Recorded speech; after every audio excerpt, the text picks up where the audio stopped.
Good morning, everyone. It's a great pleasure for me to welcome you all, the dignitaries present here for the ICPR sponsored periodic lecture series 1 that conducted by Department of Philosophy, Pondicherry University. Before I am going to honor each and every dignitaries and chief guest, first of all, I welcome our Honorable Vice Chancellor Dr. K. Dharani Karasu and our respected Director, Cultural Relations, and also Dean and actually Department of Philosophy, Professor Clement sir, and also Honorable Registrar, Dr. Rajneesh Bhutani sir. On behalf of the department, I want to honor them with a shawl first.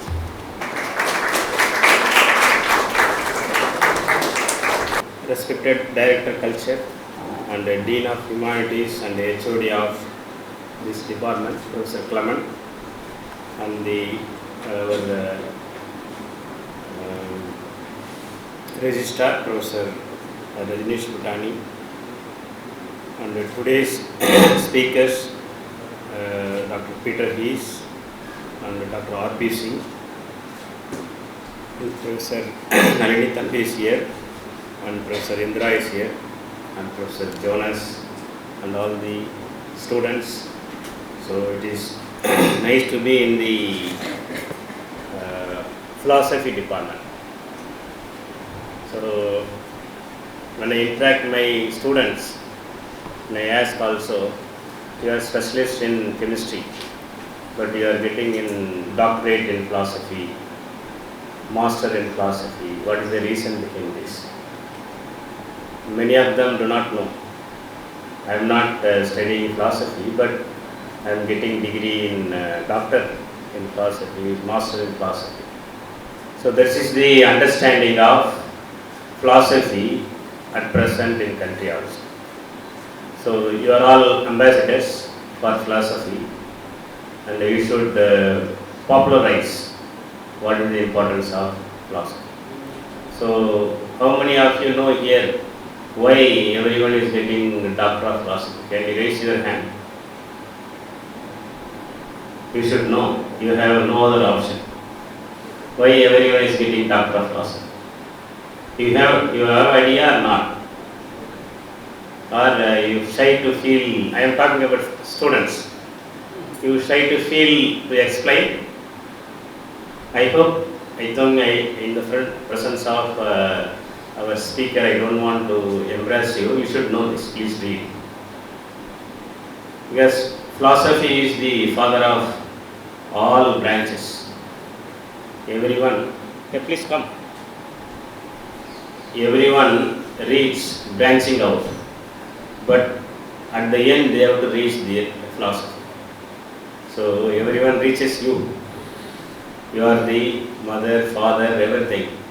So from there only everyone takes the knowledge, and then we study a little bit here and there, and we get degree and the job. So you should be proud about this, and we are all working to develop the department, and I know the present conditions, the conditions in the philosophy. You cannot, you should not worry about the job here when I study this. But there are a lot of opportunities when you go. This is not for the lower level job. This is for the very higher level job. If you finish your study here, definitely you will get the very good opportunity to. But you have to work more. You have to explain more. You have to branch out more also. So keeping this background, I am very happy to be part of this periodic lecture series initiated by Dr. Velmurugan. So he has been recently recruited. I have a lot of interaction with him. So I am enthused him because he is the youngest faculty here and also alumni of this department. I am telling him to enthuse students, bring the very good speakers, so that students will be, motivated and they will concentrate. And I am also telling them to bring some fellowship for the students. So that the students will show some interest and read. Without the financial support, PhD scholars are getting. But I am talking about the MSc students, MA students also. At least some agency you can get the sponsorship. We are trying our level best so that the students will show some interest, some motivation. Money is one of the motivations. So that is why I am telling him. He is also trying his level best. In this series, he has arranged this periodic lecture series. I came to know that he is also planning to start the newsletter for this department.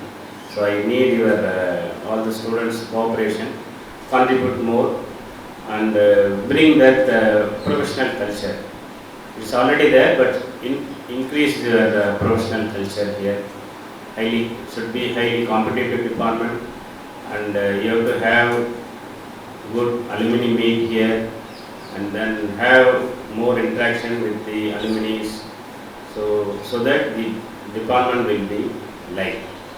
So there are a lot of field that when you take how the philosophy evolved during those, even the philosophy, we have different philosophy, but at present whatever we are following in the education system is from the Greek philosophy. So initially this Socrates and we say, Socrates, Plato, Aristotle, all these philosophers, they worked a lot to, when, I don't know how many of you know, the Athens Academy, when they take the students, they discuss about everything, because everything under this earth, including the science, mathematics, there are many philosophers, they were very good at mathematics. So at one time the philosophy was, it was taken over by mathematicians also. So like this is a very enriched field, and you are all blessed to read those things. It is very difficult to reach the wisdom. Anybody can have the knowledge, but it is difficult to reach the level of wisdom. So you are all reading about this, studying about the wisdom, through which you can explain everything under this world. So including God, demigod, everything they discuss and then explain, mind, soul, everything you can discuss. You are all blessed to have this, to study this. So today we have two speakers in this periodic lecture series. So one is on the Professor Peter Heehs, the American historian, is going to talk about Aurobindo's political writings and the contemporary thought and action. And Professor R.P. Singh is going to talk about on intersections of philosophy and historical movements. So both these are very interesting topic. I hope this will be very useful for you. I thank the philosophy department for arranging this lecture series and bringing out the newsletter also. So special thanks to Dr. Vail Murugan, because after he joined, he has taken many initiatives and many series of initiatives, including this series. So I encourage him to do more, and I also request other faculty members to apply for the projects and then publish more and more papers, and then give the enough facilities, bring enough facilities for the students. So with these few words, I thank one and all for inviting me this much. Thank you.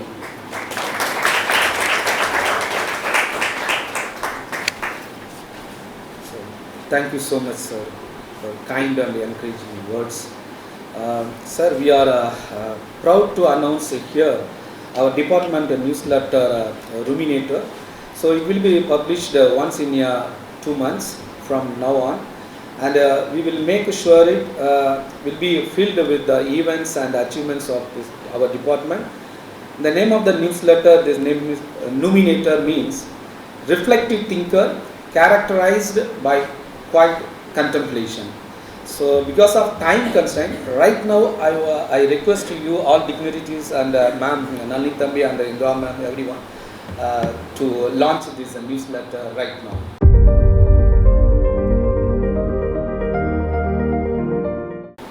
Respected Vice Chancellor, Registrar, and the distinguished speaker of today, Professor Indra Madam, Professor Nalini Madam, and Vel Murugan, scholars and dear students, Father Jonas, Head of Asian Christian Studies, friends and well-wishers, a happy morning to you all. When Vel Murugan invited me, being an English teacher, I always listened to the way in which we were called. And when he said, come and speak few words, I was wondering what I should do, because few words means no words. A few words means some words. But since few words only used, I think that I have to restrict my talk to a few words.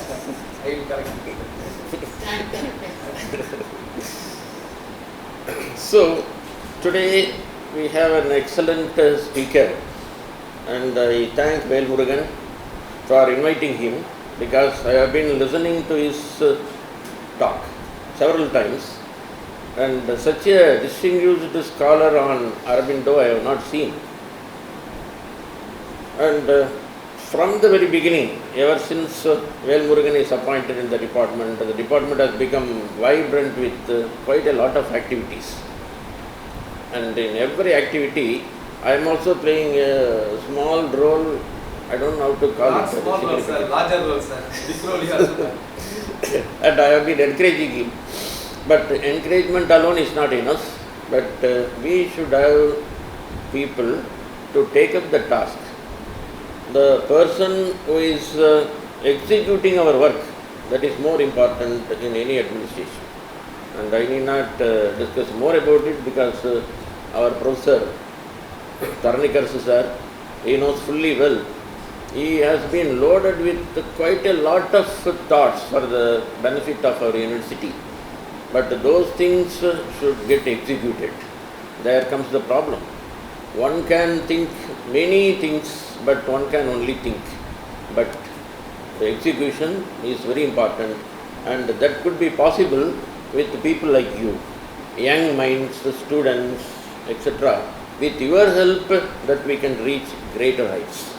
Therefore, we wholly depend on you for the betterment of the university in every way. I am very happy that you have started doing your work, bringing out a magazine like this, a periodical, a newsletter, and several books, arranging for these type of talks. These are all not small tasks. It needs a tremendous preparation on the part of the scholars and students, especially the organizer. Every credit goes to him. And because of this particular team, that we are able to reach the skies. And moreover, today a very relevant topic is going to be discussed. Even though he is going to speak on Aurobindo, Aurobindo's relevance in this present context, in the contemporary world, that is more important than everything.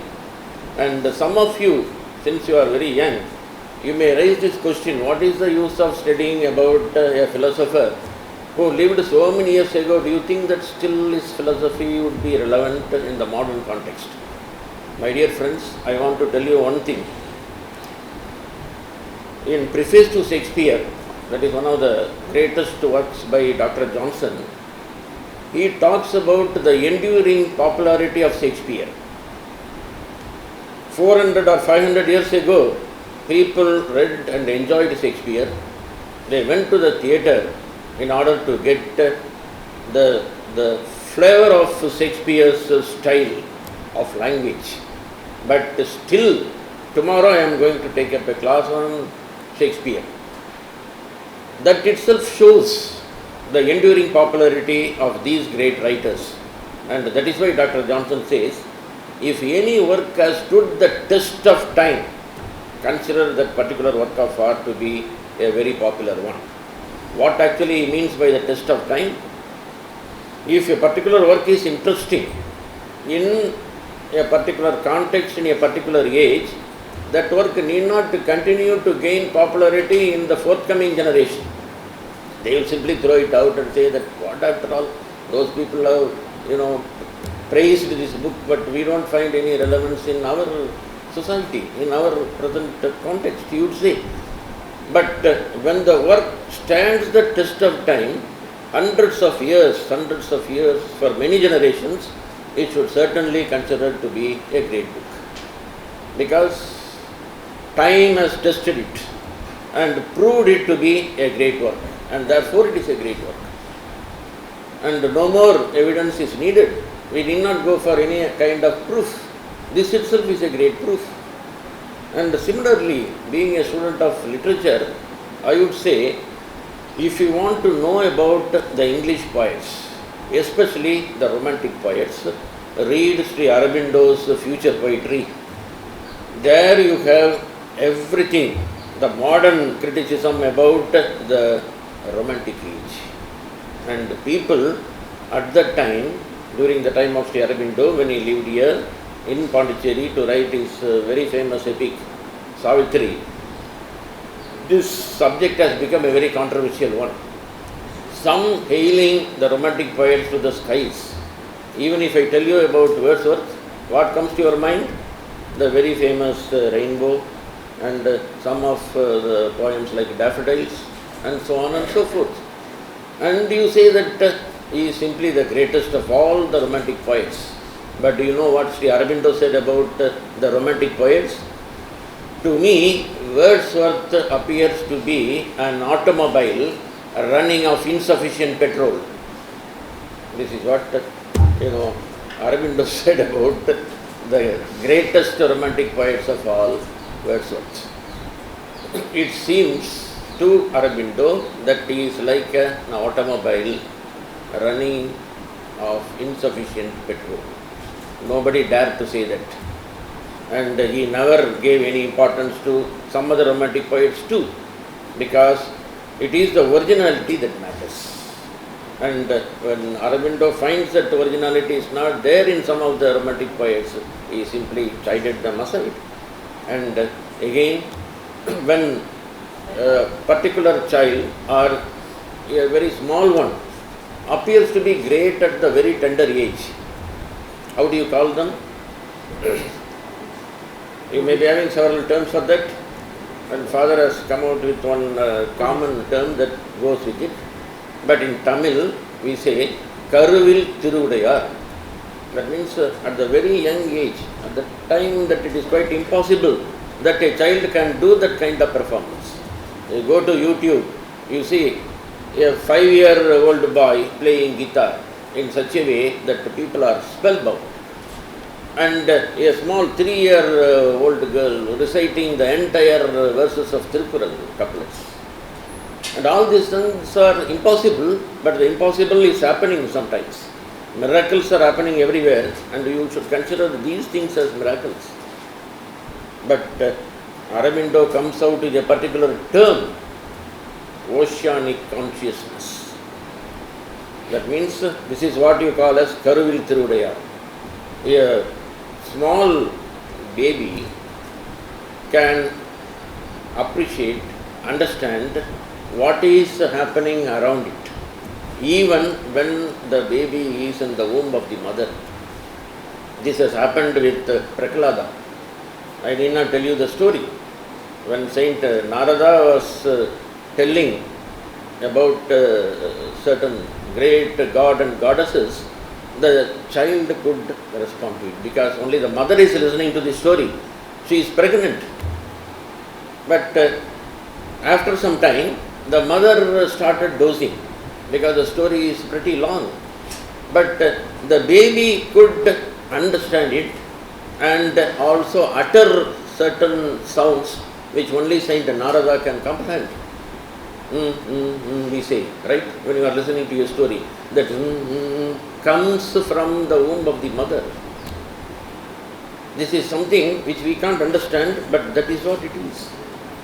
And again, when we talk about Sri Aurobindo, this Purna Yoga, it is a kind of a mixture of all the yogas together. Even now we consider that to be the greatest of all the yogas. And in fact, when you happen to see a great literary product, or let us say one of the plays of Shakespeare, the first question that comes to your mind, whether a human being has written this or somebody else, where did he get all the ideas? The words that he has been using it are the words that I use in my vocabulary. But the way in which it is told, that makes the difference. Of course, when you take the highest philosophy in the case of Shakespeare, I can go to Tempest, where he says that we are such stuff as dreams are made on, and our little life is rounded with a sleep. Where will you get this philosophy?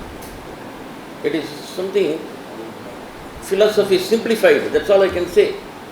But when you read it, you say, where actually he is able to get that idea and the right words. As you know, style is nothing but putting proper words in the proper places. That is what you call as a style. Jonathan Swift has beautifully described it. But Sri Aurobindo comes out with a solution. And he only said that the mind has to pass on to different levels till it reaches the highest level. From ordinary mind, it passes on to the intuitive mind. From intuitive mind, it passes on to the illumined mind. From illumined mind, it passes to the overmind. The poetry that comes out from the overmind is supposed to be the greatest of all the poetry, because you are not taking any effort to jot down the words. Words come to you automatically and fill the page. No effort you are taking. You just simply keep quiet, meditate. But every word is getting dictated to you by some other source. And you respond to it, that's all. You are a mere instrument in the hands of God.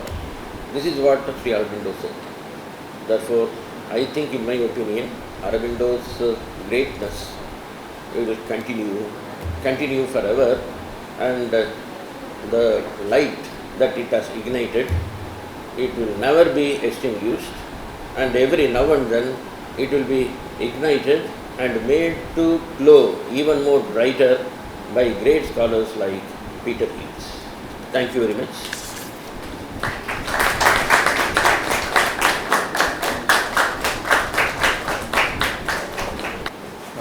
Thank you, Dr. Velmurugan, and thank you particularly for the effort that you have taken to dig out some CV of mine and pronouncing all those difficult science terms.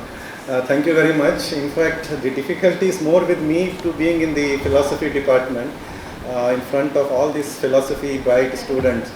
As Professor Pondicherry also mentioned, that we all strive to reach the philosophy of every knowledge coming, but when it comes to the philosophy that you people deal with, it is more difficult than Professor Velmurugan was struggling with the science terms. I am particularly delighted to be here when Mr. Peter Heehs is here, and as our Director of Culture has correctly said, I think no bigger scholar than him is there in the entire world today on Aurobindo as Peter Heehs is there. So it is really an honor to be invited today. Because I was just talking to him before this function, and it appears that there are 36 volumes of the Aurobindo's writing, in which he has played an active role in compiling, editing, and making them presentable to the present day students of Aurobindo's philosophy. He himself, I believe, has written more than 10 volumes on different aspects of Aurobindo's philosophy. Being an historian, he has provided a different perspective. So I was really very happy when Dr. Velmorgan asked me to come here, because I thought at least if I will not have time to listen to him, at least I will have a chance to meet him, shake hands with him, and also see the department and the students. But of course, when you go to this kind of functions where a particular theme is there, a particular topic is there, your thoughts also start going towards them. And I was really thinking that some of my thoughts were being echoed by Professor Clement Lutz when he talked about different aspects of the relevance or the philosophy of Aurobindo, which is still relevant. And when he was talking about Shakespeare and the relevancy, I was just wondering that what makes some of those people so relevant and enduring, as he said. And then I realized that there is a certain common things which make a person relevant forever. And whether it is a work of literature, whether it is a work of philosophy, in my understanding, a work which addresses the basic human emotions. No matter what age we live, whether we live in the Stone Age or we live in the science and technology age, the basic human emotions remain same. We still feel the anger, we still feel love, hate, sadness, happiness. So any work that addresses these basic emotions is timeless. It can endure the time, and it can be there, it can appeal to us forever. If you look at, I have very limited knowledge of Aurobindo's work. As a layman, whenever you go through the ashram bookshop, you pick up some or the other extracts of works of Aurobindo, and that is how we get to know about Aurobindo's work. But when I look at different things which I happen to read over last 2 decades being in Pondicherry, I realize that is one thing which Aurobindo also addressed. Even though he has specific writings on the individual, or he has specific exploration, I would use the word, about an individual's thought process, individual's feeling.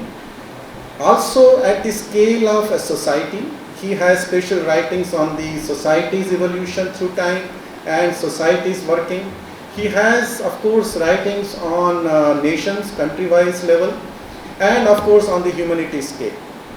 And when you look at the different levels that he has explored and provided some of the answers to the same basic questions that an individual asks, a society asks, a nation asks, or as an humanity we are struggling with, it gives me some relationship with the science discipline. Because of being a student of science, I know the scale effect.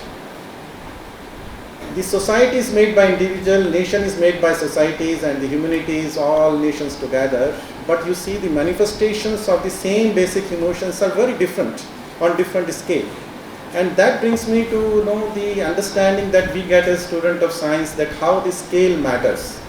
When we look at any property of any matter, whether it is a metal waste like this or a wood like this, we identify that matter with certain physical property, its heaviness, its shining nature, its other physical and chemical properties. But when you go into the ingredients or the basic constituent of this matter, that is an atom. And when you like to see the same property at the atomic scale, you don't find that. Atomic properties are very different.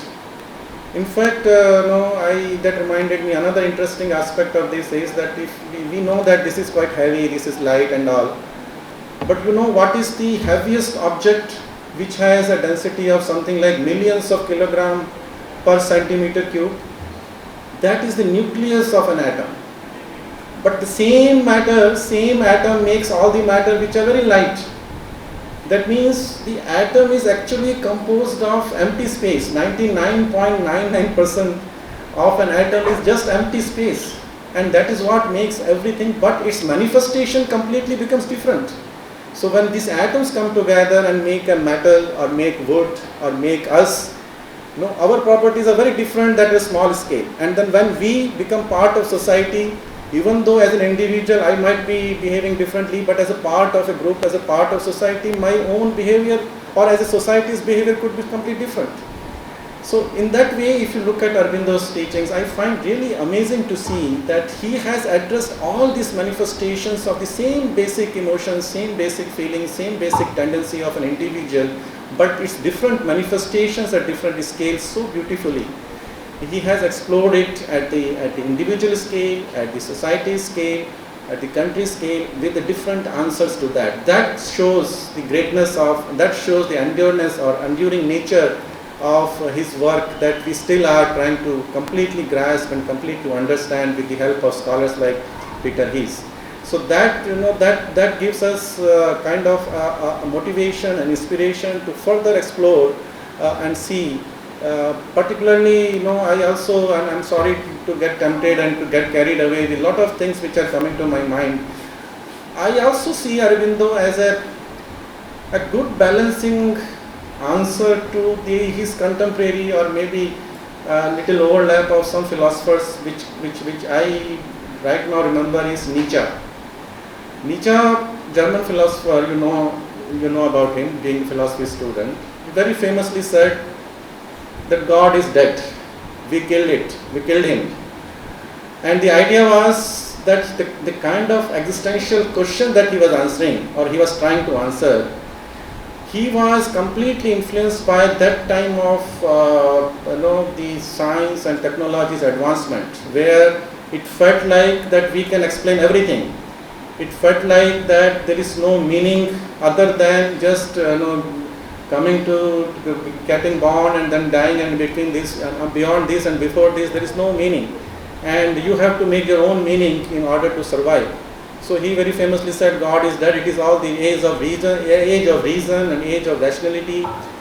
But now, today, we have advantage of all this time that passed by, and we are very sure that somewhere I saw the quote that Nietzsche is dead. Instead of God is dead, or Nietzsche is dead forever. So the idea is that there are certain things which beyond the reason, beyond the rationality. That's what Aurobindo tried to answer. He said, ultimately, as Professor Clement also was trying to suggest, that there is something which is a super divine, or he called it divine and super being. Ultimately, so that is a counter, or that is a balance to the Nietzsche's philosophy, that either you think in that perspective that there is no meaning, there is no nothing, because there is no other than what our mind can think of, or you think that even with even after living with ourselves, if we cannot understand how our mind works on different scales, that means something divine is there, something super being is there, to which we are all trying to, or we are striving to reach, and that is how we get different things get manifested at different scale.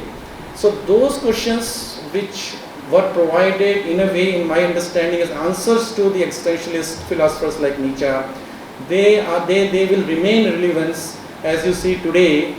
After almost a century has gone by since those thoughts, but you see the same kind of conflicts, at every level. And today's theme also has some history connotation to that. And if you look at today's conflicts, whether it is between different societies or different countries, all of these conflicts seems to have some historical legacy to it. They seem to be persistent throughout the ages and throughout the time. That means there are certain things, basic things, very fundamental things to human's existence which still need to be answered, and that makes it all relevant. I don't want to go on and on, because we are all eager to listen to Peter Heehs, and but thank you for listening to my some random thoughts which come to just because of being in the ambience of such people. I thank Dr. Professor Clement Goods also for giving such an interesting and I would say inspiring lecture on this, which I had the privilege to listen to. Thank Father Jonas to be there, Professor Indira and Professor Nalini Thampi. Thank you very much, and thank you, Dr. Velmurugan, again. Thank you.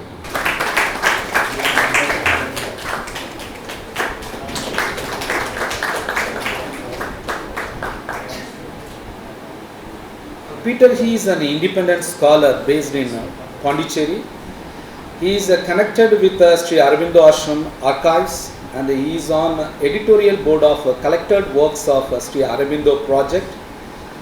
and he has published more than 70 articles in journals such as History and Theory, Modern Asian Studies, and Post-Colonial Studies, and in magazines such as History Today and Art India. And he is the author or editor of 12 books, and the most recent which are The Lives of Sri Aurobindo and Writings the Self, Diaries, Memorize, and History of the Self, and named an outstanding academic title for 2013 by Choice, and The Spirituality Without God, a Global History of Thought and Practice. It was published at Bloomsbury Academic 2018. With these few notes, I invite Peter Heehs to start his talk. 2022 was the 150th anniversary year of Sri Aurobindo's birth. It was marked by numerous celebrations, conferences, orations, publishing ventures, newspaper columns, and devotional outpourings. Most who wrote or spoke about him recalled his career as a revolutionary politician and as the editor of the English newspapers Bande Mataram and Karma Yoga. Many quoted from or paraphrased his writings in these journals, holding them up implicitly or explicitly as models of thought and shapers of action in modern India. Few paused to consider whether the things he wrote during the freedom movement could legitimately be applied to issues in independent India more than a century later. 3. The question of the application of Sri Aurobindo's political writings to current affairs arose during his lifetime. In November 1920, he learned that one group of Calcutta politicians were representing him as a supporter of the Montagu-Chelmsford reforms, and another group as a supporter of the non-cooperation movement, which opposed the reforms. He issued a statement saying that all such claims were without foundation. He had in fact made no statement regarding reforms. He acknowledged that, quote, the recorded opinions of a public man are public property, and did not disclaim his past writings. But he insisted that he had nothing to do with the way other people applied his old writings to current affairs. 5. The same question came up again in 1937. In a review of Sri Aurobindo's booklet, The Ideal of the Karma Yoga, a disciple of his suggested that the articles in it were an index of his latest views on the burning problems of the day, and that there was no change in his views for 27 years. How do you get all that? Aurobindo asked the disciple. His consciousness had undergone tremendous change since he wrote the articles. How would the change leave leave his view of politics and life unmodified altogether? What Sri Aurobindo was saying in these two letters was actually rather obvious. He wrote the articles in question in specific historical circumstances, and what he said then did not necessarily apply to other times and circumstances. In addition, his own consciousness was in a constant state of development, and what he thought about certain issues in the past was not necessarily the same as what he thought about those issues now. What he wrote at a given moment was time-specific and could not legitimately apply to the burning problems of a later period. The original works were part of the historical record. This is what he meant when he said that his recorded opinions were public property. They should be understood in their original historical context and not illegitimately applied to issues he never addressed. 6. To say that old texts should be read in their historical context does not imply that they have no value for the present. In the traditional European view, history is valued chiefly as a guide to his life, as a guide to life. Historia est magistra vitae, as Cicero put it. Most of us study the past because we hope the records of the past will provide ideas and models of action that will help us deal with situations in the present. Sri Aurobindo himself approached history in this way. Reading books about the French Revolution while he was a student in England, he acquired a detailed knowledge of what happened in France between 1789 and 1804. Later, he drew on his knowledge of the period to write a series of thoughtful essays on Mirabeau, Danton, Robespierre, and Napoleon. But his initial response was not primarily intellectual. The young Aurobindo was thrilled by accounts of the events of the revolution, and he applied what he learned to the political situation in India. 8. To give one example, in one of his earliest published articles, he wrote that 7 centuries of constitutional change in England had brought about less change than 5 years of revolution in France. He went on, students of history know that the first step of that fortunate country towards progress was not through any decent and orderly expansion, but through a purification by blood and fire. It was not a convocation of respectable citizens, but the vast and ignorant proletariat that emerged from a prolonged and almost coeval apathy and blotted out in 5 terrible years the accumulated oppression of 13 centuries. This, he thought, was a better model for India than the anemic constitutional politics of the early Indian National Congress. If Sri Aurobindo could be inspired by his reading about revolutionary France and apply what he learned while guiding the revolutionary movement in India, cannot those who are inspired by his writings apply what they learned while reading his works to conditions in India today? It depends how they go about it. To apply properly historical writings of one period to another period, one must understand the conditions and circumstances of both periods and be aware of their similarities as well as their differences. There obviously were enormous differences between France of the Ancien Régime and India under the British Empire. The first was an absolute monarchy, the second a colonial bureaucracy. There also were similarities. In both, the ruling class enjoyed great wealth and privilege, while the middle and lower classes suffered from want and indignity. In both, intellectuals had begun to publicize demands for change through speeches and newspaper articles. In both, the masses were cowed down but restless. Knowing these differences as well as similarities, Sri Aurobindo felt it was legitimate to suggest that the French revolutionary model might be applied to India. The analogy helped him make his primary point, that rapid, even violent political and social change would be better for India than gradual constitutional change. The debate between those who called for gradual change and those who pushed for radical action was central to Indian politics throughout the early period of the freedom movement.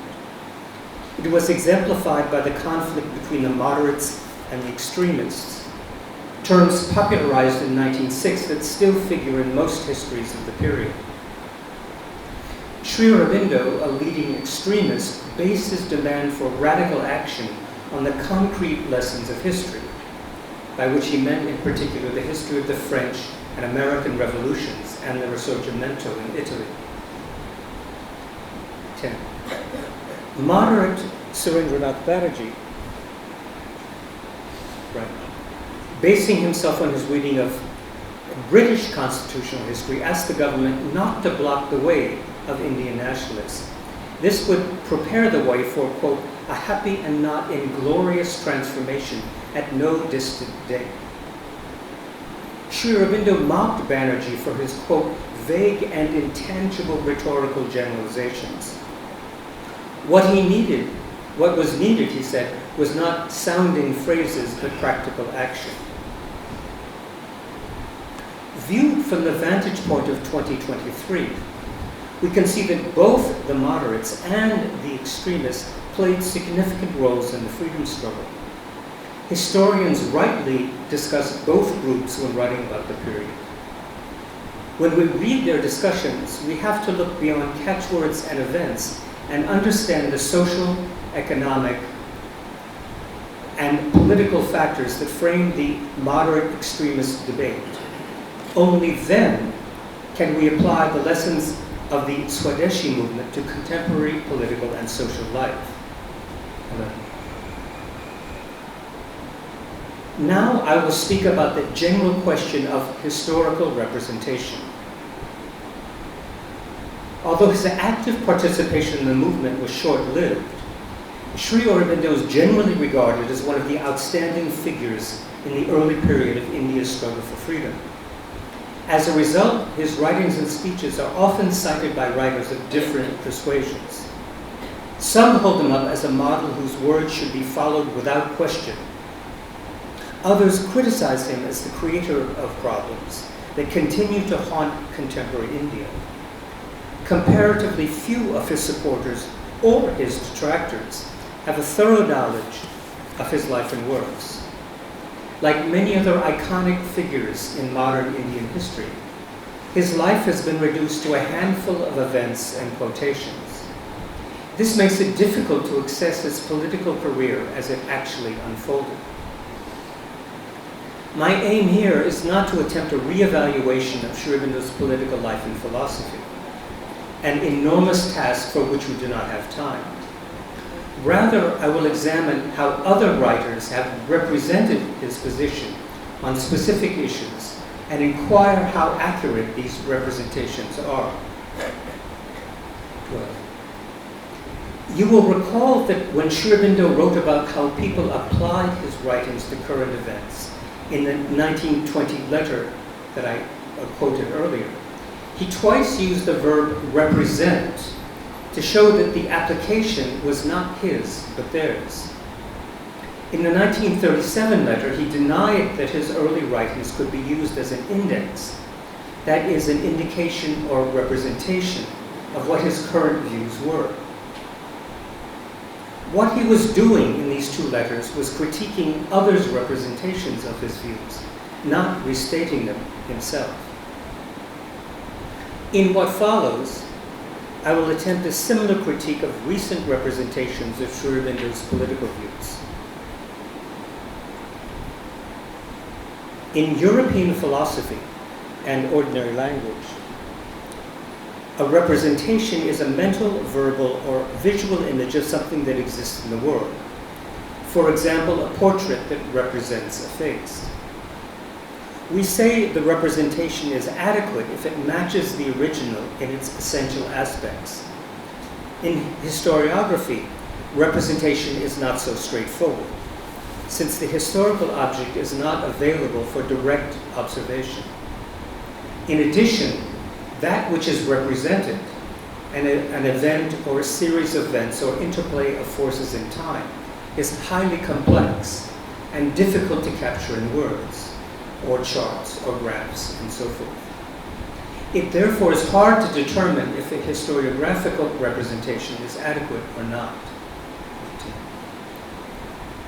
The creators of the modern discipline of historiography established methods and rules to ensure that historical narratives were adequate representations of past events. In the famous formulation of Leopold van Ranke, the aim of the historian was to determine how things actually were, wie es eigentlich gewesen war. 14. Among the methods and rules of Rankian philosophy are reliance on archival research rather than traditional accounts, reading historical documents as they were understood by those who created them, and not in the light of current ideas, and presenting conclusions in an objective way rather than according to one's own preconceptions. The Rankian approach to research, analysis, and writing remains the basis of academic historiography, even though some of its assumptions, such as the idea that any historian can be totally objective, have been challenged by philosophers of history. Our concern here is not with theoretical questions, however, but with the adequacy of historical representations. 15. For a representation of Sri Aurobindo's view on any issue to be considered adequate, it must first reflect what he actually did and said, as evidenced by a full range of reliable contemporary primary documents. 2. Understand the terms he used as he and his contemporaries understood them. 3. View his words and acts in the light of his concerns at the time and not present-day concerns. And finally, be expressed in even-handed language that steers clear of avoidable subjectivity. This approach is known as historicist because it seeks to understand past events in their historical specificity. 60. The opposite of historicism is presentism, an approach that sees the past in terms of the categories and concerns of the present. Presentist representations of Sri Aurobindo are ones that concentrate on a narrow range of documents, ignoring those that complicate the narrative. To understand the terms he used in their modern-day senses. 3. View his words and acts exclusively in the light of current concerns. And finally, are expressed in partisan language that reflects the writer's preoccupations. Historicism and presentism never exist in their pure forms. Historians live in the present and inevitably write about the past in the light of present interests and experiences. To do otherwise would be to reduce the study of history to antiquarianism, collecting historical fossils without arranging them in a meaningful sequence. To write with present concerns in mind is justifiable, so long as the data one used is authentic and is contextualized in accordance with the historiographical methodology sketched above. 17. Representations of Sri Aurobindo's positions on political and social issues. Most people who speak of Sri Aurobindo do so in vague general terms. For example, a writer of a recent government press release lauded him as, quote, a visionary who made lasting contributions to India's freedom struggle. In contrast, historians who discuss his political contributions generally support their argument with reference to his writings in Bhante Mataram and Karma Yoga, and documents dealing with his political life. Over the years, historians have identified a few points of agreement and several points of contention. In what follows, I will examine these five of these points. 18. The first two are points of agreement. The last three are points of contention. So, point 1, Sri Aurobindo and the idea of independence. A claim commonly made by popular writers is that Sri Aurobindo was the first Indian politician to state that the goal of the anti-colonial movement had to be complete independence from Britain. Sri Aurobindo himself believed that this was so. In a private note written during the 1940s, he said that he was the first to use the word independence and reiterated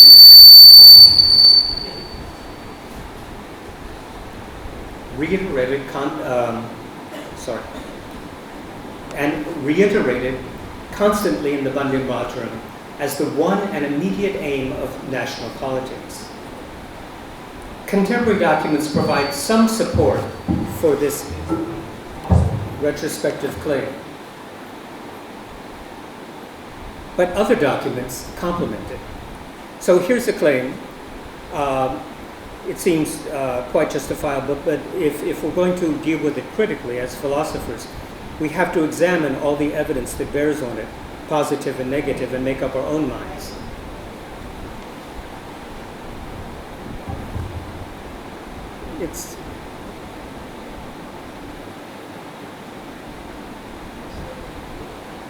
So let's look at the evidence.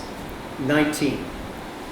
We note that some earlier writings employed different words for political freedom. Bal Gangadhar Tilak, for example, used the Marathi term Swarajya as early as 1895. 20. Sakaram Ganesh Devsgar popularized the term Swaraj in his Bengali book Deshakota in 1904. 21. Bipin Chandra Pal spoke of making India autonomous and absolutely free from British control in September 1906. So these people are all before Sri Aurobindo. But I am unaware of anyone who consistently used the English word independence before Sri Aurobindo did. 22. In February 1907, he wrote in Bande Mataram to talk of absolute independence and autonomy. Though this be badness, yet there is method in it. Historian David Hardiman suggests this may be the first time in Indian politics that the word independence had been used in a published article. It is never easy to establish absolute historical priority, nor is it terribly important. It is certainly Sri Aurobindo's forceful call for freedom had an enormous effect on his contemporaries and influenced many later participants, including both Mahatma Gandhi and Subhash Chandra Bose. 75 years after the attainment of independence, India is still dealing with the economic and cultural fallout of colonialism, and the question of independence remains a live issue. Popular writers who speak of Sri Aurobindo as the first Indian who wrote openly of independence are justified in doing so, even if, as is often the case, they are not themselves familiar with the literature of the period. 23. Point 2. Sri Aurobindo, Nonviolence and Violent Revolution. India's independence movement is often held up as an illustration of how organized nonviolence can be used to achieve revolutionary ends. Nonviolent non-cooperation certainly played a major role in India's freedom struggle. But there were instances of violent resistance against the British rule from the 18th century, and they continued until freedom was achieved in 1947. 24. India's first well-organized revolutionary group with a clear political aim was launched in Calcutta around 1902 by Jyotindranath Banerjee, Barindra Kumar Ghosh, and P. Mitra, and as well as others. Sri Aurobindo, who was Barindra Kumar's elder brother, was connected with this group. Although as a highly visible political leader, he avoided direct participation in revolutionary acts. He did not, however, think that such acts were indefensible. 25. In April 1907, he published a treatise entitled The Doctrine of Passive Resistance, in which he said the present circumstances in India seem to point to passive resistance as our most natural and suitable weapon. We would not for a moment be understood to base this conclusion upon any condemnation of other methods as in all circumstances criminal and unjustifiable. Once the British had normalized repression, it was natural for them, quote, to try and lay a moral as well as legal ban on any attempt to answer violence by violence. But no nation yet has listened to the cant of the oppressor when itself put to the test. The historian Hardiman suggested in 2018 that Sri Aurobindo's doctrine of passive resistance, quote, set the agenda for the next 40 years. Sri Aurobindo, 26, Sri Aurobindo wrote his treatise just around the time that Gandhi began to use the term satyagraha for a sort of this sort of passive resistance he practiced in South Africa. Sri Aurobindo's tactical endorsement of passive resistance contrasts sharply with Gandhi's championship of non-violent satyagraha as the only acceptable way of confronting an oppressive government. 27. In retrospective writing, Sri Aurobindo went to some trouble to distance himself from the Gandhian approach.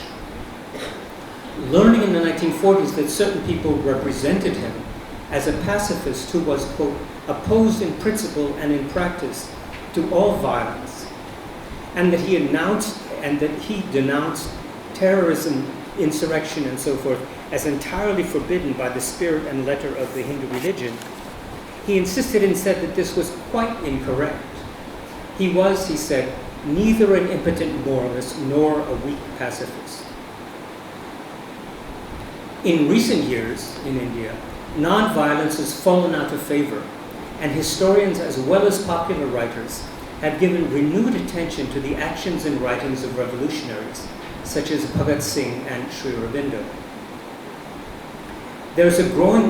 However, there's a growing consensus that the revolutionary strand of the freedom movement was as significant as the open political one, and that Sri Aurobindo played an important role in both.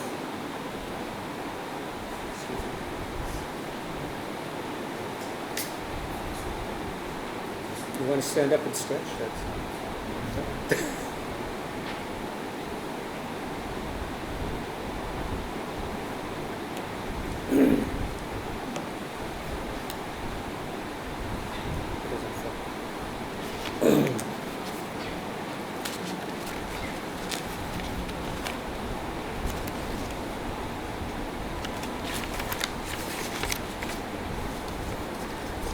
In regard to the 2 points already discussed, the idea of independence and the relative merits of violent and non-violent methods in achieving it, there's general agreement about what Sri Aurobindo said and did, and as a result, few serious misrepresentations of his views that require correction.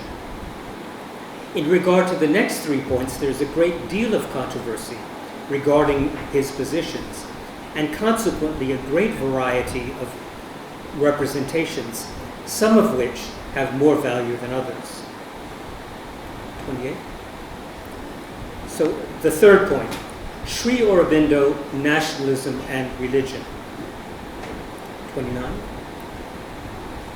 Sri Aurobindo wrote in a note of the 1940s that he based his demand on freedom on, quote, the inalienable right of the nation to independence. Many of his writings in Bande Mataram reflect this approach.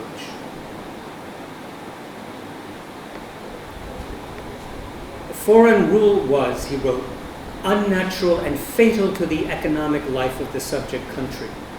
There could be no national development without national liberty. 30. At the same time, he recognized that, quote, nothing is likely to become a universal and master impulse in India, which is not identified with religion. The solution, he said, was, quote, to recognize that politics is religion and infuse it with the spirit of religion. The result would be a religion of patriotism or religion of nationalism, those are his phrases, by which he meant something similar to what sociologists call civil religion, a set of public rituals, symbols, and ceremonies that hold a nation together. Except in countries where one religion is established by law, there is no necessary connection between civil religion and the beliefs of a particular religious community. Sri Aurobindo held this to be true of India, which was, he often affirmed, a land of many religions. At the same time, he often used Hindu religious terminology when speaking of India's religion of patriotism. The overlap in his writings between the secular religion of patriotism and the sectarian language of Hinduism has led to conflicting representations about his view on nationalism and religion. Some writers have lauded him as a champion of the Hindu nation. Others have condemned him as a forerunner of political Hindutva. Sri Aurobindo thought of himself as a Hindu in the ordinary sense of the word for only 12 of his 78 years. but these 12 included his entire political career. It therefore was natural for him during this period to speak of Krishna, Kali, and other Hindu gods. At the same time, he made it clear that there was nothing exclusively Hindu about his religion of nationalism. 31. In an article published in Vandemataram in September 1907, he wrote, quote, "The Mohammedan, the Hindu, the Buddhist, the Christian in India will not have to cease to be Mohammedan, Hindu, Buddhist, or Christian for uniting into one great and puissant Indian nation." A year later, he wrote that the annual Partition Day celebrations would not be complete until every Indian made it a sacred observance, worshipping God in his own way, the Hindu in his temple, the Brahmo in his mandir, the Mohammedan in his mosque, he might add the Christian in his church, dedicating themselves on this civic holiday to, quote, "the upbuilding of Indian nationality by self-sacrifice to the motherland." Writers who represent Sri Aurobindo as a Hindu nationalist never refer to the passages I have just quoted or other passages from his works that are similar in substance and tone. Most of them focus on just 3 texts, a pamphlet issued in 1905 and 2 speeches of 1908 and 9. I will now look closely at these texts. 32. The pamphlet, Bhavani Mandir, overflows with Hindu terminology and imagery. Bhavani, Shakti, Durga, Lakshmi, and so forth. A number of historians, thinking incorrectly that this pamphlet was widely distributed, hold it up as an influential statement of Sri Aurobindo's supposed Hindu nationalism. In fact, only a handful of copies of Bhavani Mandir were printed, and there's no evidence that it was read by any participants in the freedom struggle other than a few members of his brother's revolutionary society. One copy was sent to the police in 1905 and later reproduced in a top-secret police report of 1917, then briefly mentioned in the public Rowlett report of 1918. But the text itself remained unread until 1955, when a copy was typed out from the secret police report well after independence and sent to the secretary of the Sri Aurobindo Ashram. It then was reproduced, and over the last 67 years, Bhavani Mandir has been discussed in dozens of books, articles, and blogs. Some of those who cite it hold it up as proof of Sri Aurobindo's essential Hindu slant. Only 2 historians have made the obvious point that Bhavani Mandir was not a coherent statement of Sri Aurobindo's nationalist philosophy. It was, in the words of Leonard Gordon, irrelevant to practical politics. Cultural theorist Rini Bhattacharya Mehta correctly pointed out that the text propagated a strong essentialist sentiment that Sri Aurobindo stopped harping on after he began to address an all-India audience in Vandemataram. Bhavani Mandir is obviously a valuable index of Sri Aurobindo's interests around 1905, but it cannot be cited as evidence that his politics were fundamentally Hindu. 33. Far more influential than Bhavani Mandir was 2 speeches that Sri Aurobindo delivered in Bombay and Uttarpara in 1908 and 1909. In the first, he said, quote, "There is a creed in India today which calls itself nationalism, a creed which has come to you from Bengal. This is a creed that many of you have accepted, and you accepted it when you called itself nationalist. Have you realized what that means? Nationalism is not a mere political program. Nationalism is a religion that has come from God." 34. 16 months later in Uttarpara, Sri Aurobindo recalled that he had said in his Bombay speech that, quote, "This movement is not a political movement, and nationalism is not a politics, but a religion, a creed, a faith." He went on, I say it again today, but I put it in another way. I say that it is Sanatana Dharma which is for us nationalism. This Hindu nation was born with the Sanatana Dharma. With it moves and with it grows. The Sanatana Dharma, that is nationalism. Reading these passages out of their historical and textual context, it is hard not to conclude that Sri Aurobindo believed that Indian nationalism was a religion, specifically the Sanatana Dharma or Hinduism. This is how many champions of Hindu nationalism understood the speech. Writing on Sri Aurobindo's 150th birth anniversary, a contributor to a Hindu-oriented website wrote that Sri Aurobindo showed in the Uttapara speech how Sanatana Dharma was inextricably linked to nationalism. Opponents of Hindutva read the two speeches in much the same way. In his classic 1984 study of Indian communalism, historian Bipin Chandra cited extracts from both speeches as evidence that the extremists, Sri Aurobindo included, identified nationalism with the revival of Hinduism, spoke of the unity of India in terms of the unity of Hindus, and saw nationalism as a religion which was inevitably in the nature of things, was inevitably in the nature of things Hinduism.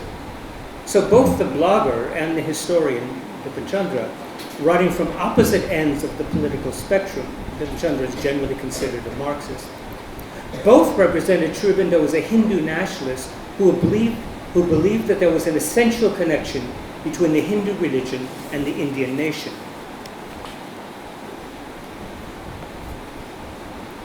Textual analysis of the speeches demonstrates that both these representations are inadequate, if not altogether false. When Sri Aurobindo spoke of nationalism with a capital N in the Bombay speech, he was referring to the Nationalist Party, called by its opponents the Extremist Party. This nationalism, he said, was not a mere political program, but a religion.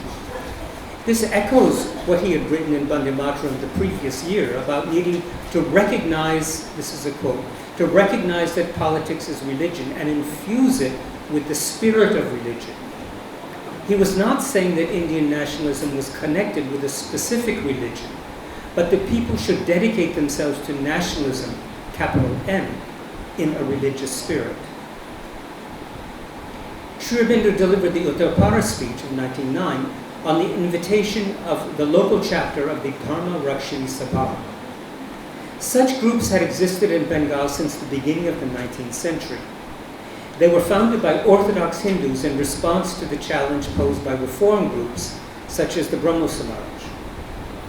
To the members of such groups, Dharma or Sanatana Dharma signified traditional Hinduism as codified in the Dharma Shastras and the Smritis.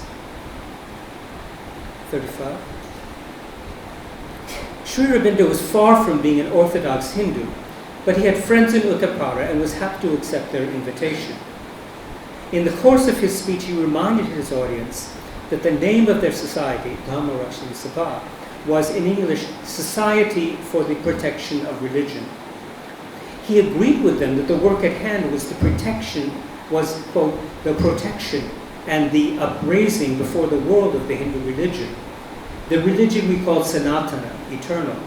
But, he went on, what is the Hindu religion? What is this religion we call Sanatana, eternal? It was known as the Hindu religion only because the Hindu nation has kept it. Because in this peninsula it grew up in the seclusion of the sea and the Himalayas. But it was not circumscribed by the confines of a single country. It does not belong peculiarly or forever to a bounded part of the world. It was eternal, Sanatana, because it was universal, the religion which embraces all others. 36. Sri Aurobindo emphasized this universality in an article published the same day as the speech. This Sanatana Dharma, he wrote, has many scriptures, Veda, Vedanta, Gita, Upanishad, Darshana, Purana, Tantra, nor could it reject the Bible or the Quran. But its real, most authoritative scripture is in the heart in which the Eternal has his dwelling. Still, there's no getting away from the fact that in the Uttapara speech and other speeches and writings of the period, Sri Aurobindo frequently mentioned terms, symbols, and ideas associated with popular Hinduism. These allusions reflected his current interest. For several years, he has been immersed in the study of Hindu literature, the Mahabharata, the Ramayana, the Bhagavad Gita, the Upanishads. These texts provided him with a wealth of stories, symbols, and ideas he could draw on when he wrote and spoke.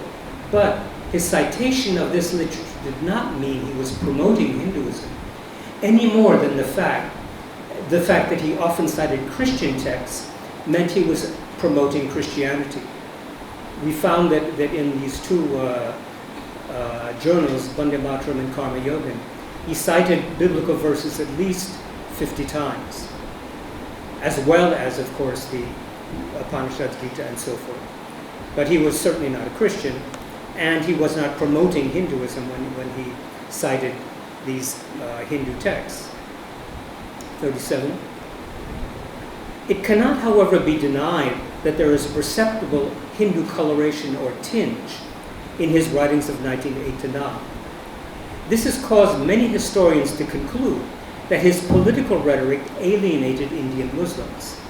As Chandra put it, the Hindu tinge in the writings of Tilak, Aurobindo, and others generated unease and apprehension in the minds of the educated and politically conscious Muslims who were suspicious of a movement whose nationalist message was couched in religious terms, and who therefore saw the National Congress as representing a Hindu movement. This is a plausible theory. Other historians have made similar observations. It must, however, be observed that neither Chandra nor any other historian I know of had put forward concrete data showing that any educated and politically conscious Muslim, as he put it, was repelled by Sri Aurobindo's rhetoric. 38. One well-known statement by such a Muslim, in fact, implies the opposite. In 1909, Abul Kalam Azad met Sri Aurobindo and had a discussion with him. The result, Azad wrote years later, was that I was attracted to revolutionary politics and joined one of the groups. Azad admitted, however, that most revolutionary groups at the time were anti-Muslim because they saw the British government was using the Muslims against India's political struggle, and the Muslims were playing the government's game. 39. Sri Aurobindo always maintained that religion and nationalism were separate, though potentially congruous elements in the life of the country. For example, to give an example of this, as it were, separation of religion and politics, he wrote in 1949, when deliberations for the Constituent Assembly were underway, and the editor of a Bombay newspaper asked him whether it would be good if, quote, the suggestion could be made that the term secular in our Constitution should be as soon as possible be qualified, and the significance which does not contradict or rather confirm spirituality be openly introduced. Sri Aurobindo's reply was immediate and unequivocal. Spirituality cannot be affirmed in a political constitution. You can add spirituality in a matter of spirit and not of constitutional politics. 40, I think we're out of... Right, okay, great. So point 4, what about Sri Aurobindo and Islam? 41. During the first years of the anti-partition movement, Hindus and Muslims marched together, but from the autumn of 1906, a series of disturbances revealed the underlying tensions between members of the two religions. Sri Aurobindo blamed this in part on the narrow focus of the Indian National Congress, which had failed to include the largest and most closely serried number of units: Hindus, Muslims, laborers, artisans, coolies, peasants, in its sphere of activity. But, he said, the real culprit was the British government, which, alarmed by the united opposition of Bengali Hindus and Muslims, quote, turned for help to the turbulent Mohammedan fanaticism that they so dreaded. Hoping to drive out poison by poison, they menaced the insurgent religion of patriotism with the arming of Mohammedan prejudices against what its enemies declared to be an essentially Hindu movement. Note again that Sri Aurobindo was adamant that the religion of his religion of patriotism was not fundamentally Hindu. In 1907, as serious Hindu-Muslim riots spread across East Bengal, Sri Aurobindo and other Bande Mataram writers put all the blame on the pro-British Nawab of Dhaka and the Muslim rallies or gundas that the Nawab encouraged to attack Hindu Swadeshi demonstrators. We have to admit, however, that in retrospect, these accusations seem short-sighted. Historians such as Suranjan Das, basing themselves on archival research, have shown that there were many cases when Swadeshi volunteers did in fact attack Muslim shops that were selling British goods. This touched off riots that took the form of an uprising of Muslim peasants against Hindu landlordism. In the columns of Bande Mataram, Sri Aurobindo minimized the role of the Swadeshi volunteers, asserting that they kept well within the right of self-defense. One cannot expect someone writing in a daily newspaper while violence is unfolding to examine the complex factors. Excuse me.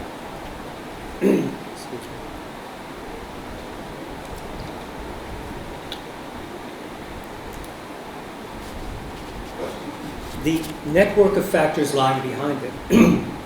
Sri Aurobindo's aim at the time was to put a damper on the violence and restore the momentum of the Swadeshi movement. The one overriding necessity was to drive the British from India. Communal differences could not be permitted to stand in the way. 43. With this in mind, Sri Aurobindo wrote in Karmayogan, as a political question, the Hindu-Mohammedan problem does not interest us at all. As a national problem, it is of supreme importance.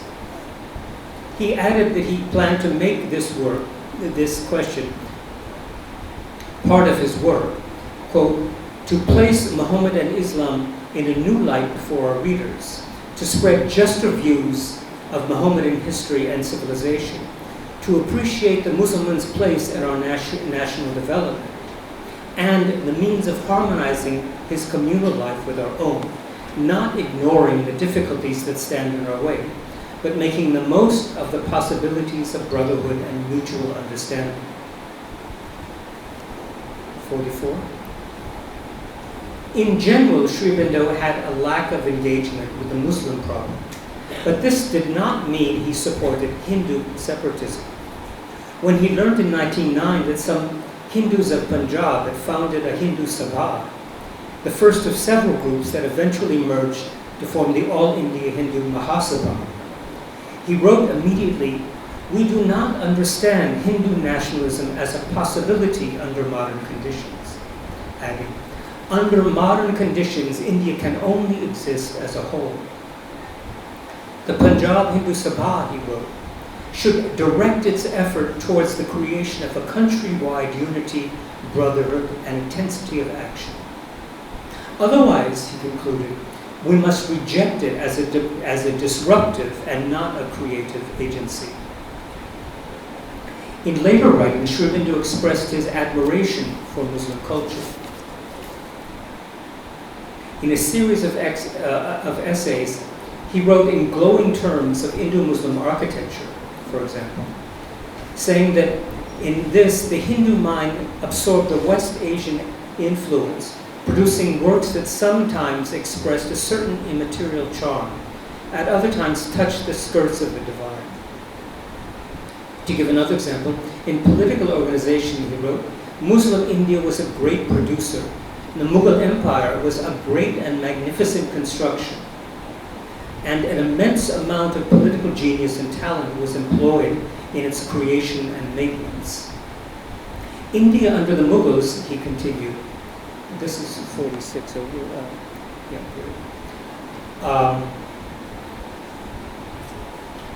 stood high in military and political strength, economic opulence, and the brilliance of its art and culture.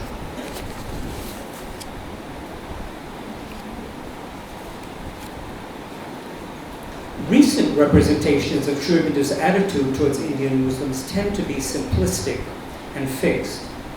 A 1993 compilations of his writings and talks entitled India's Rebirth includes 20 passages dealing with Islam in India. All but one of these are negative, which shows that they did not quote the passages I just read or others that were positive. Most are from his post-1920 talks, printed without source references or any discussion of the dubiousness of the sources. Later writers mined this book, India's Rebirth, and not the original text, for passages they used in their own negative representations. For example, political scientist Jyotirmoy Sharma, in his 1903 Hindutva Exploring the Idea of Hindu Nationalism, cited a half dozen passages from India's Rebirth as an evidence of a shift in Aurobindo's views of Muslims, concluding without adequate textual evidence that Aurobindo's contribution to the rise of political Hindutva is second to none. Some years later, the editor of a website called e-Sanskriti published 10 negative passages from India's Rebirth under the heading Sri Aurobindo on how Hindus should deal with Muslims. Again, we find an anti-Hindutva writer on the one side and a supporter of traditional Hindu culture on the other, arriving at similar representations of Sri Aurobindo's belief. Neither the left wing nor the right wing version is an adequate representation of Sri Aurobindo's views on India's Muslims. 47. Point 5, the final point. Sri Aurobindo on national unity and federation. The keynote of Sri Aurobindo's theory of political organization was unity and diversity. This comes out especially in The Ideal of Human Unity, a book first published between 1915 and 1918. In essays written during his active participation in the freedom movement, he put the emphasis on unity because people in the various provinces had to stand together against the British. But 48, but after freedom had been attained, Sri Aurobindo gave full attention to the question of federation. In a long message written in 1948, he spoke of an urgent problem then facing the country, the demand for the reconstruction of the artificial British-made presidencies and provinces into natural divisions, forming a new system, new and yet founded on the principle of diversity and unity, attempted by ancient India. He said that owing to the existence of these regional subnations, India had become the home of many living and pulsating centers of life, art, culture, a richly and brilliantly colored unity and diversity. This had to be preserved, for there was no longer any risk that the diversity will endanger or diminish the unity of India. The idea of federation and a complete machinery for its perfect working had been discovered and will be at full work.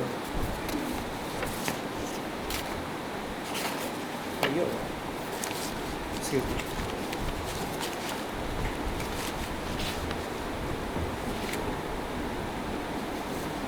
Later administrations in India have put more stress on India's federal unity than its regional diversity. Speaking against this trend in Parliament, in 2016, Dr. Subhata Bose cited Sri Aurobindo's discussion in an essay of 1920 of the Chakravarti ideal, a uniting imperial rule, uniting without destroying the autonomy of India's many kingdoms and peoples from sea to sea. This was not, Sri Aurobindo wrote, an autocratic despotism, but a universal monarchy supported by a free assembly of the city and provinces and of all the classes that is held up as the ideal, an enlargement of the monarchical state, synthesizing the communal autonomies of the Indian system and maintaining the law and constitution of the Dharma. Such an ideal of nationalism, Bose insisted, was one that Indians of all political parties should support. However, an MP belonging to a different party objected that Bose was quoting Sri Aurobindo out of context. Was Bose's representation of Sri Aurobindo's views adequate? No doubt there are differences involved in applying an example found in the Indian epics, the Chakravarti ideal, to current political controversies.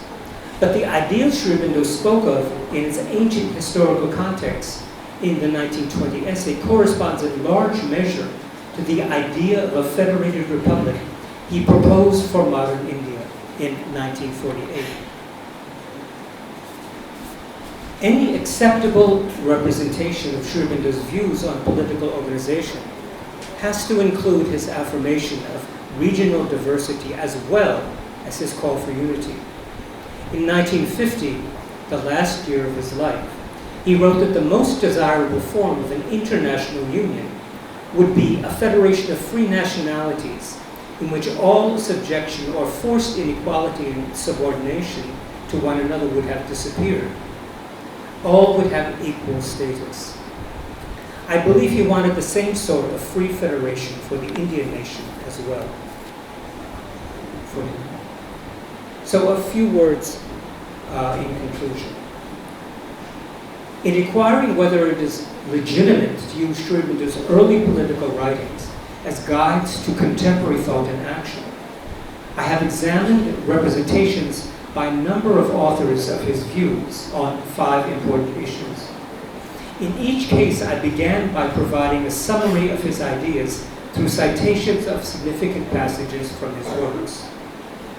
I then criticized the writer's representation using textual data to measure their adequacy. In doing so, I have in effect created my own representation of his views on various subjects. These representations are, of course, subject to criticism by others. In the past, when I tried to show the inadequacy of certain writers' treatments of Sri Aurobindo, some scholars characterize my approach as pious or apologetic.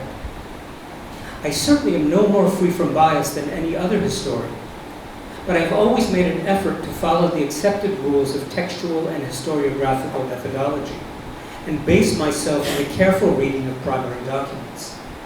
I believe this has prevented me from making egregious errors. One imperative of academic historiography is to remain open to new data and new interpretations. In closing, I offer my arguments and conclusions to you for approval or for debate. Thank you. Thank you so much, sir. Very detailed and very profound research on Aurobindo's Vande Mataram and also Bipin Chandra Pal's contribution.